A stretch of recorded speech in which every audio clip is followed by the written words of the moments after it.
nous allons parler de la pièce La farce du maître Patelin. Marco?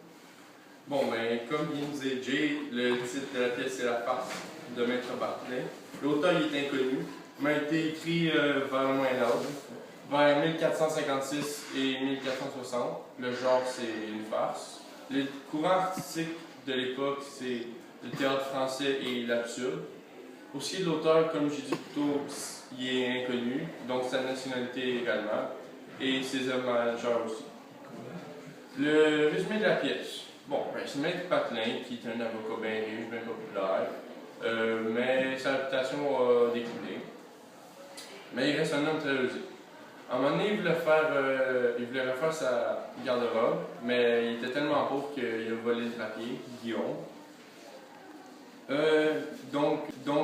tard, il va aller en cours. Il va se faire. Il va y aller avec le berger qui est Lagnette, un autre avocat.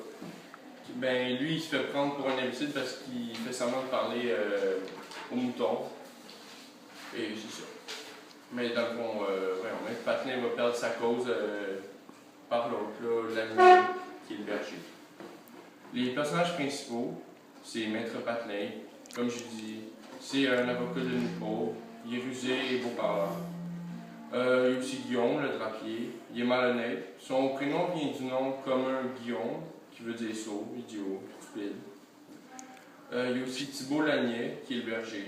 C'est le berger qui demande de l'aide à Patelin, puis c'est ça. Bon, ma réplique préférée de la pièce, c'est si je décide d'employer. Cause par l'autre, Lagnet, qui est le berger. Les personnages principaux, c'est Maître Patelin. Comme je dis, c'est un avocat de pauvre, il est rusé et beau parleur. Il y a aussi Guillaume, le drapier, il est malhonnête. Son prénom vient du nom commun Guillaume, qui veut dire sot, idiot, stupide. Il y a aussi Thibault Lagnet, qui est le berger. C'est le berger qui demande de l'aide à Patelin, puis c'est ça.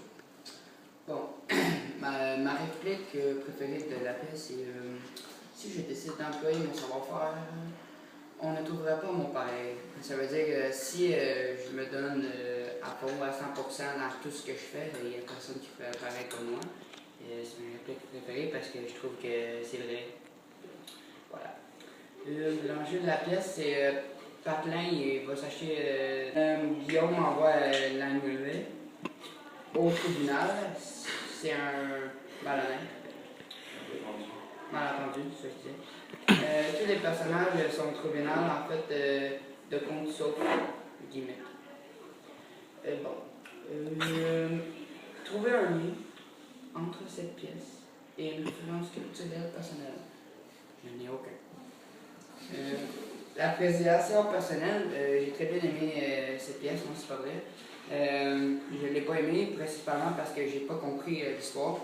J'ai juste compris que le maître Patelin c'est un voleur et un avocat rusé, mais la langue utilisée était très étrange et ancienne, donc cela ne me disait rien. Merci, bonsoir.